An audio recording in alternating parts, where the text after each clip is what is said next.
we're going to contact students.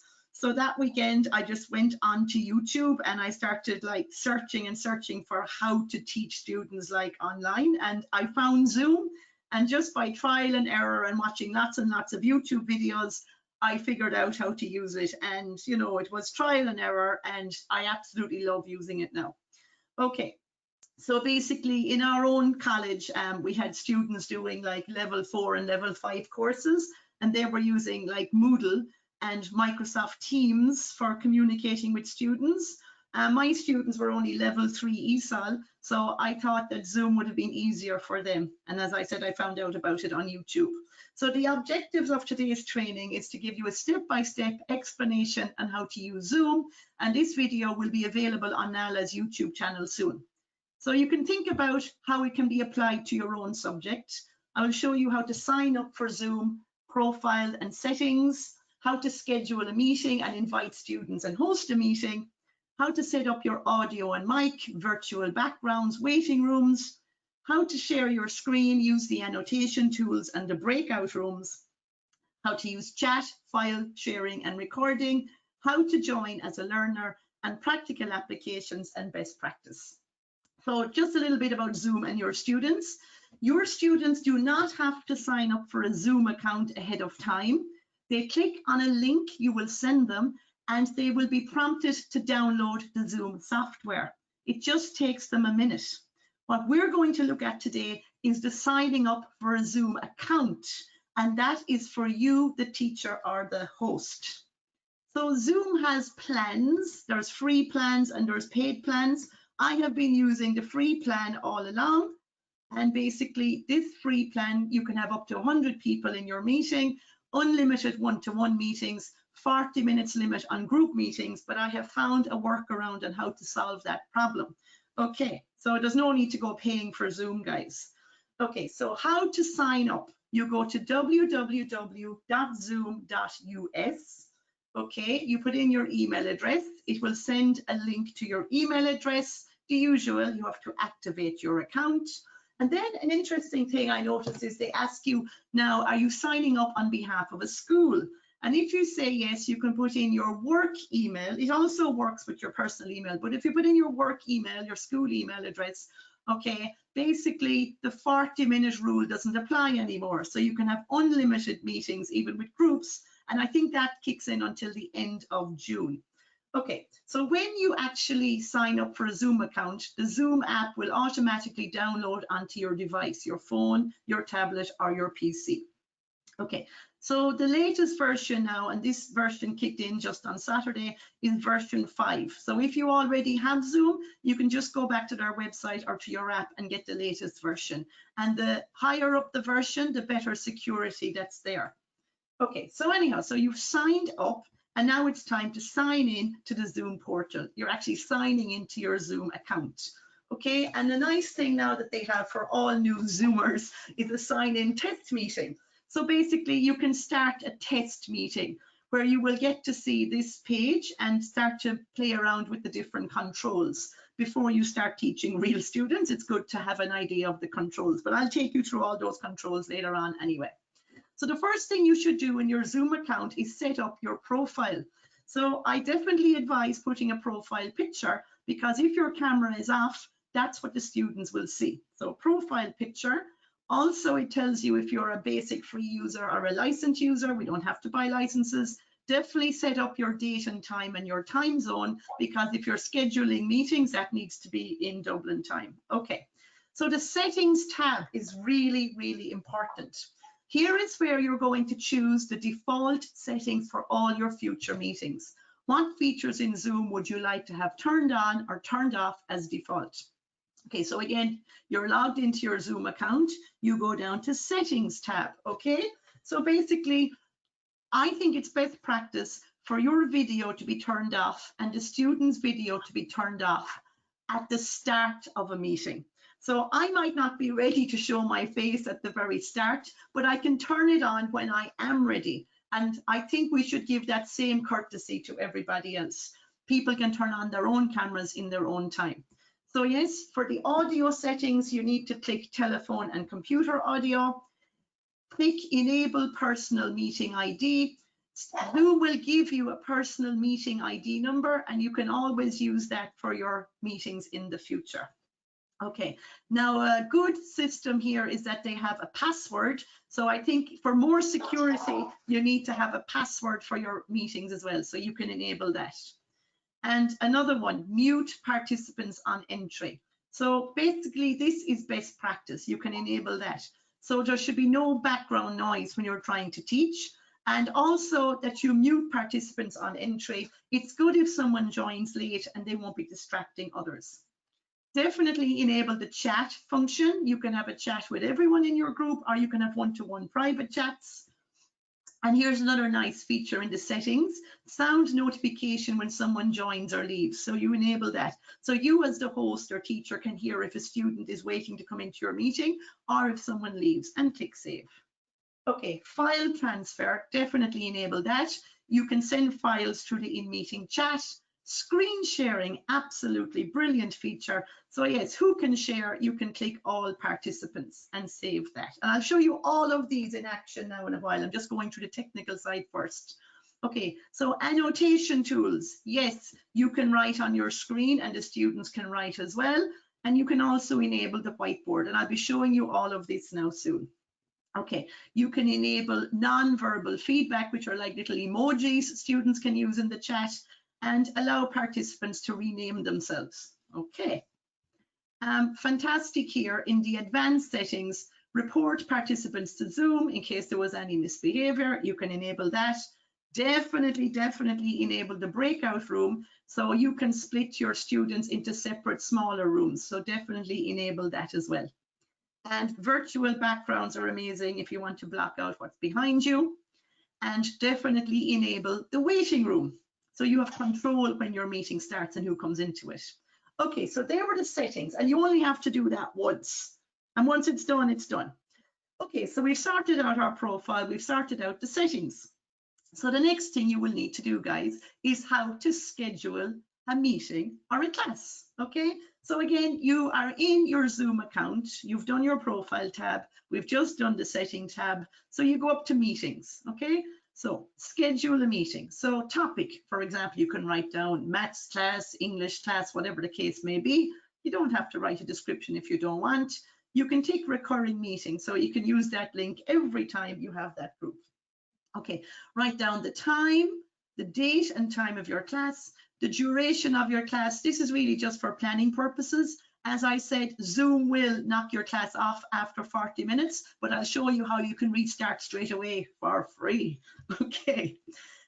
Yes, Zoom will give you a personal meeting ID that is specific to your Zoom account. And yes, it's good to have a password just for more security. And as we said in the settings, when the meeting starts off, your video and their video can be set to off, but we can all turn them on later on. Okay, so these are all coming from your settings. Mute participants upon entry, enable a waiting room, and click save. Okay, so what we've done now is we have set up to invite students to our meeting. So as I said, each one of you will be given your own unique meeting ID. Okay, so again, on the meeting setting, how to invite students, there's an invitation link. This is the most important thing, that you need to send to your students. So you would click copy invitation, okay? And when you copy the invitation, this comes up automatically. Michelle Benson is inviting you to a Zoom meeting, the time and the date, and the famous link, and the password. Okay, so what you could do is copy and paste this somewhere that you need to send it to students. So you can share it with students whatever way you want. Maybe you have a Facebook group for them, maybe you have a WhatsApp group for them, maybe an email, maybe Moodle. Whatever way you are in touch with your student, you can send them on that link. Okay, so now you have invited people. So how to start a meeting or a class? So you're signed into your Zoom account, and all you have to do is you've already scheduled your meeting. So your scheduled meetings are there. There's going to be a big list of them there. This is just the one that we scheduled a minute ago. All you have to do is click start. Okay, so how to start a meeting? When you click start, you'll get this little box saying open Zoom.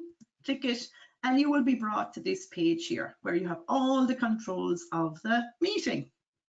So how to host a meeting. Now you're in the room to have the meeting. So I'm going to go through all the different controls with you now at the bottom. So the audio and video controls are going to be at your bottom left, okay? If the red slash is there, they can't hear you or they can't see you. So all you have to do is click once to unmute yourself and click once to start your video. Okay, now to the right of the mic is an up arrow. Here you can select the microphone you want to use, select the speaker or headphone you want to use. So basically I'm just using very simple headphones here, got them for €5 in the Euro shop. Headphones with a small microphone just down here, okay? So you buy them, you plug them in. Now, the most important thing you can do at this stage, guys, is test your speaker and microphone. There's no point bringing a group of students into the meeting, you know, if they can't see you or they can't hear you. So this is what you do. Yeah, so basically on the menu there, you click test speaker and microphone, and Zoom will play some music. Do you hear a ringtone? You say yes. And then it will ask you to speak and pause. So if I say hello, hello, hello, and I start hearing it coming back to me, that means my microphone is working. And I click yes there as well. Great, so now I know they can hear me. The next thing I need to sort out is, can they see me? Okay, so next to the video camera, there's an up arrow here as well. So click the up arrow at the video icon and you can choose the camera from here. I'm using the camera that's already in my laptop, okay? So that's fine. And you will see a picture of yourself coming up and you can wave and you can see that the camera can see you as well.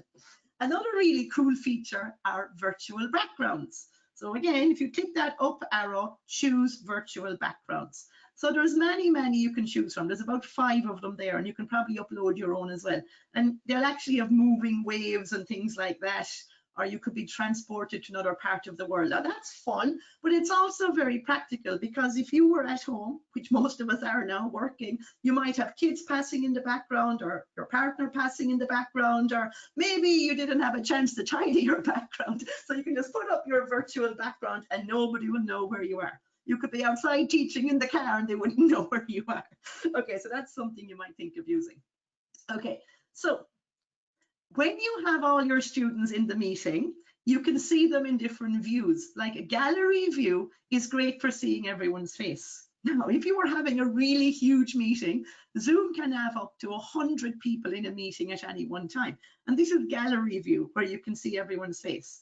And they show 49 faces per page. So if you did have 100, let's hope we don't have a class of 100 people, guys, too many portfolios. But if we ever did have a huge class, you can see 49 people per page, and then you can click on to the next page as well. Now there's another view called speaker view. So I showed you gallery view where you see everyone's face. Speaker view, so if you click the top right-hand side corner, the active speaker is the largest picture, and then all the other people are at the top. So for example, if the teacher was doing most of the talking, the teacher would be here and the other students would be up here. And of course, you can click back and forth. Okay, grand.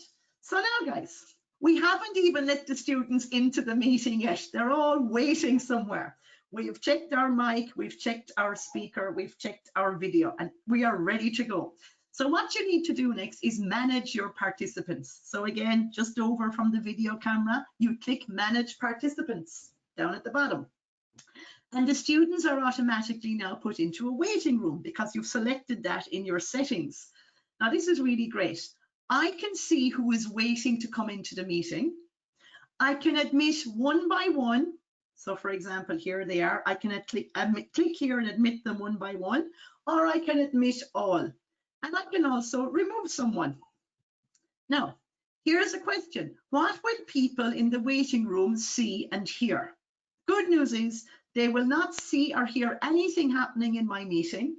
They will not hear or see each other. And while they're waiting, they can test their speaker and mic while they're in the waiting room. They will see this nice message here. Thank you for joining. The meeting host will let you in soon. Okay, right. So once you admit them all, this is what you're going to see, right? So they all start coming into your meeting and I can see if their cameras and mics are on or off. And as you can see here, this person's mic is on, but his camera is off. Both are off. This person hasn't connected to their audio yet.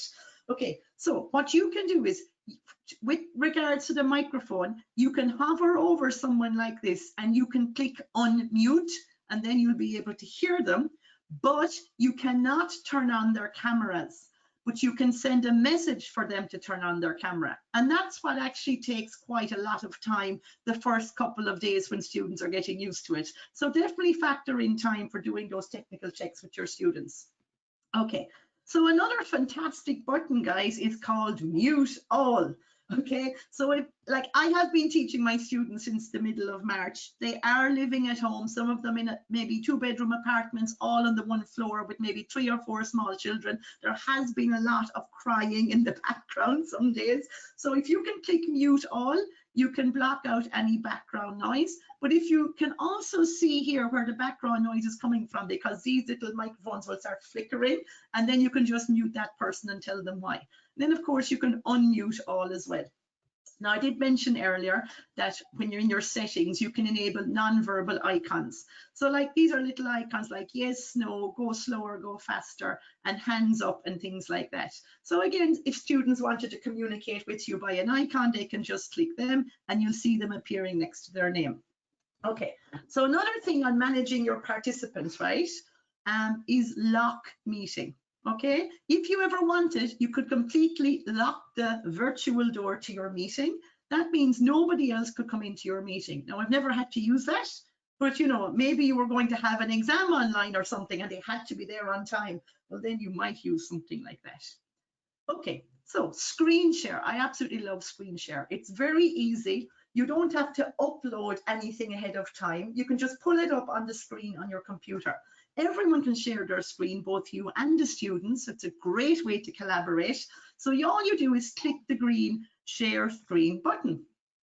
So make sure what you want to share with them is already open and running on your computer before you press the share button. And then you can highlight the window you want to share and click share.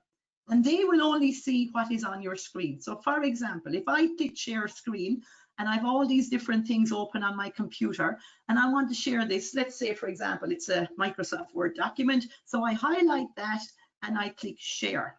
Okay. Now, I want to tell you something really important because it did take, I don't know, it could have been a few weeks how to figure out how to share audio. So for example, if you wanted to share, for example, a YouTube video or some audio clip or something, you must click share computer sound down here. And if you want to show a video, optimize for full screen video clip. So share computer sound, optimize for full screen video clip. So basically when the video is over, you can untick because sometimes the screen may become blurry. Okay, so that's very important if you need to share sound. Okay, so yeah, another thing is the whiteboard. When you click share screen, there's actually a whiteboard in there as well.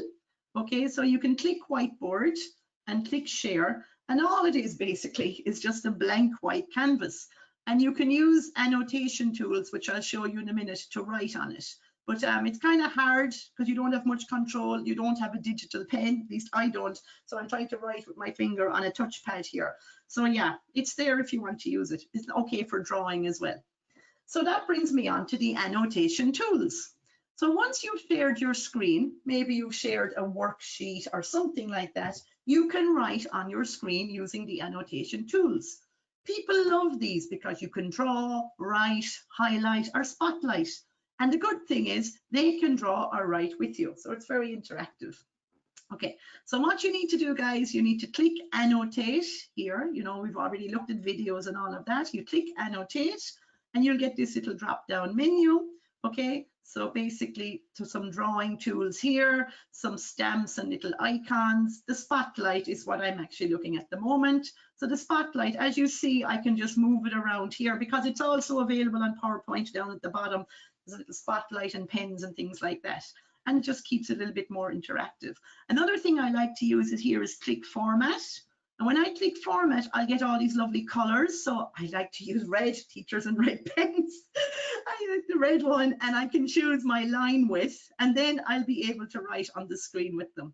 So basically, when I want to share another screen, I don't have to click stop share. Again, this is only something I discovered recently after months of stopping sharing. So basically, if I had been sharing that, all I need to click is new share, And then I can share something else that I have open on my computer and click share again. When you're finished sharing and you want to come back, you know, to the gallery view again, then you click stop share and you're back again. Okay, breakout rooms are absolutely fantastic. These are really, really fun and they're available to everyone, even people on the free Zoom app. So you can set up to 50 breakout rooms, and it's an excellent way to do small group activities or small group discussions. So imagine your class are there looking at you. It could be like 6 people or 10 people, but you're just talking to them there. Like, it gets kind of boring after a while. They don't have a chance really to interact with each other. So what you can do, guys, is put them into separate little Zoom rooms. So you click more and click breakout rooms.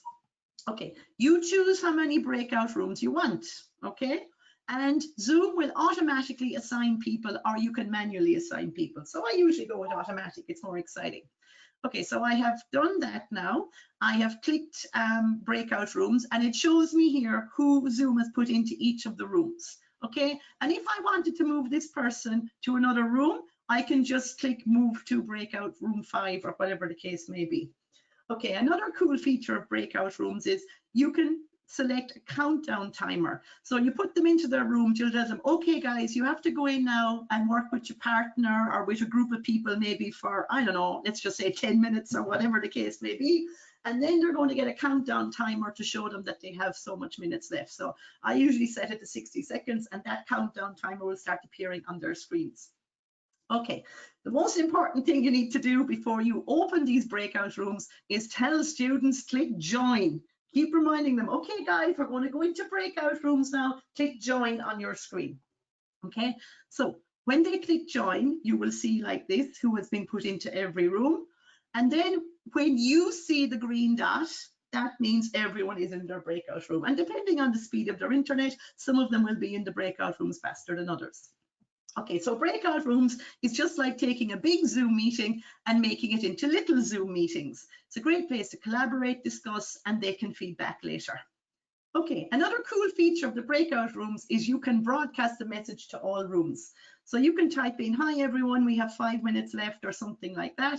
Click broadcast, it appears on all their screens. This is so cool. There's an ask for help button. While the students are in the breakout room, they can click ask for help. Maybe they're confused about whatever topic they're supposed to be doing. And I will get a message saying, this guy from breakout room 6 needs help. So then I can go in and join that room. In fact, I can join any of the rooms. And I always like to do that. Go in for a few minutes and check that everyone is on task and see, does anyone need help? And I can leave that room and go into that room. And then when all the task is over, I can click close all rooms, and then everyone comes back again to the main room. It's really fun to play around with this and maybe see if breakout rooms are something you can use in the future with your classes. Chat feature. You can send a message visible to everyone or to one individual privately. So the chat feature, you can select here, I want to send a message to everyone, and everyone in the group will see it, okay? I want to send a message to one person, so I just click one person, and then I can see that I have sent a message to that person, and the red color privately, only he can see that in the chat. Okay, the cool thing about chat is you can share your files. You can share a PDF that everyone could take with them maybe to the breakout room. Everyone would be able to download it from the chat. Maybe you could share a link to a website or a YouTube video. So once again, you're down here on files, and you can share a file from Dropbox, OneDrive, your computer, or wherever. Okay, yeah, so recording is another feature. What I like to do, because some students didn't make all the classes, I like to record my classes. So you can click record. If you have the free Zoom, it will record to your computer. If you have the paid Zoom, you can choose for it to record to your computer or to the Zoom cloud. Okay, so you record it, and when the meeting ends, you click end meeting, and then the recording starts to process and save on your computer. If you want to find your recordings, you log into your Zoom account, go to recordings, and you'll have a big list here of all your recordings sorted out by date. Yeah, so that was like the long way around of getting into Zoom through your Zoom account. Now, once you've all your settings sorted, I've preferred to use the Zoom desktop app. I just like the layout of it better. So it will be there from the first day you start out your account. As I said, version 5.0 is the latest version. So you'll see that little icon appearing on your computer. So what you can do now here is you can sign in with your email address and your password that you use to sign into your Zoom account. And I really like this interface. I find it more user-friendly. There's lots of white space. There's not too much writing going on. So basically, you can also schedule a meeting or a class from here. Same system. So click schedule, choose the date and time of your class. Okay, all of that. And then to invite a student, all you have to do is click copy invitation, which gets copied, show meeting invitation. As I said earlier, you need to copy and paste that to whatever means of communication you have with your students, WhatsApp, Facebook, whatever. Okay, again, to start the meeting, you just click start. And again, you're taken to this screen, and we've already gone through all of those little controls. End meeting over here. And when you're ending a meeting, it gives you a choice, end meeting for all or leave meeting. So basically you might say, okay, class is over, I need to go somewhere. I can leave the meeting and they can keep chatting with each other. None of them have wanted to do that yet, though they've always wanted to leave as well. Or I can end the meeting for everyone. That means the meeting is 100% over for everyone. Okay, now this is interesting. As I said about the free Zoom, after 40 minutes, it will cut out. So you'll get a message just 30 minutes into your class. Your meeting will end in 10 minutes, okay? So what I need to do there, guys, I just restart after 40 minutes. I just open my desktop app again and click start. I don't have to be sending them links or invitations or anything. I just click start again. I tell them, guys, this Zoom is going to finish. I want you to click the link I send you straight away. And they're used to doing that now. They're expecting this interruption after 40 minutes. So click the link straight away and you're in again and off you go. Okay, so we've showed you how to join Zoom as a teacher, but now how to join as a learner. It's so simple for a learner to join Zoom. All the students need is the invitation link that you send them. Let them know how you will be sharing the link with them, for example, by email or WhatsApp. After they join, they will be able to chat, share screen, breakout rooms, etc. So basically, your students can download the Zoom app on their phone or device from Google Play or Apple Play Store. The Zoom app on the phone looks like this. Zoom Cloud Meetings, click install, and they click then the invitation that you sent them, whatever, through email or WhatsApp. And all they have to do when they click the invitation is click join meeting, okay? And enter their name. This will be the first time they do that. This is so important that you tell them to expect this. Zoom would like to access your microphone. They must click OK. Zoom would like to send notifications. That's optional. But this one, to hear others, please join audio. Call using internet audio. Yes, they must click that. And then they'll say, Michelle, I can't hear you. Tell them at the bottom left, they need to unmute themselves. So just click that unmute. Michelle, I can't see, or you can't see me. Okay, click the red camera down the left. Okay, Zoom would like to access your camera. Tell them click OK, because they don't read this stuff.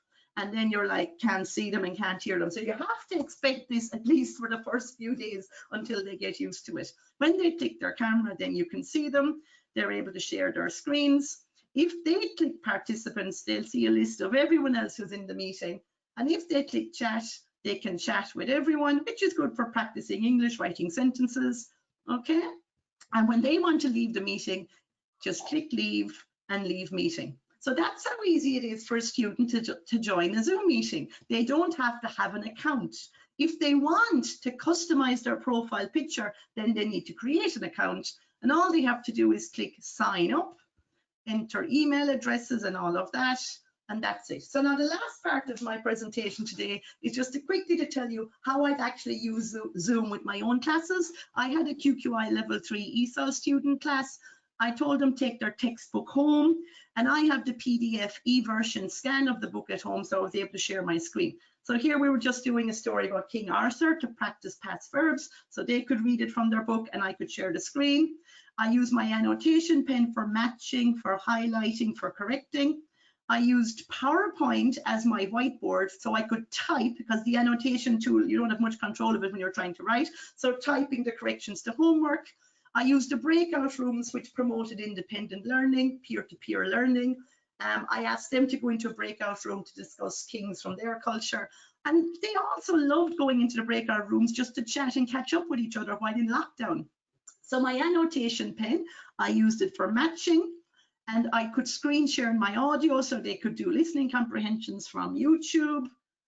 Yeah, so then when you need a kind of a landing space, somewhere to send your link to. So what we did was we created a closed Facebook group, and every day I put the Zoom link for them. So they would just go to the Facebook group and click the link. They knew that's where they were to go every day. And every day after my class, I would post a video on the closed Facebook group for the people who missed it. Okay, so all the videos since March were posted there.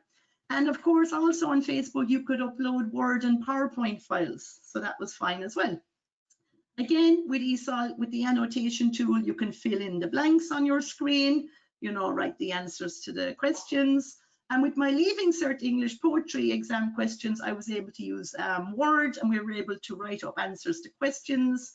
I was able to use PowerPoint to explain poetry to them. I was able to share my past exam papers, again, highlight and all of that with my annotation tool, and write with my annotation tool. I just want to say now, our own ETB has highly recommended that from September that I start using Moodle or Microsoft Teams because they feel it's more safe and secure platform than Zoom. Thank God nothing has happened while I've been using Zoom since March, but to be on the safe side, I better do what I'm told. So tips and best practice: double check your default settings, test your mic and camera, position your webcam at eye level, and make eye contact as much as possible. And like, it will all come from practice. You can go to the zoom.us website for plenty more how-to videos.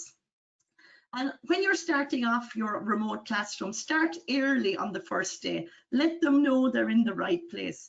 Perhaps make slides showing them how to check their audio and video. And believe me, in the first day or days, there will be lots of questions. My advice to you all, guys, is to practice with a friend before you practice with students. Perhaps then you might practice with a couple of the stronger students first. Please don't expect everything to go perfectly the first few days, but stick with it. It gets easier. So I just want to say thank you very much, everybody. Good luck as you're going through this transition to the virtual environment for your classroom sessions. You're going to be great. I know I gave you a lot of information, but Nala will put this video on their YouTube channel soon. You can feel free to rewind it and pause it as many times as you need. So thank you very much. You can type in questions in the chat now, and I will have Fergus here on the loudspeaker to tell me what the questions are and hopefully able to answer them. So thanks. Okay, Fergus.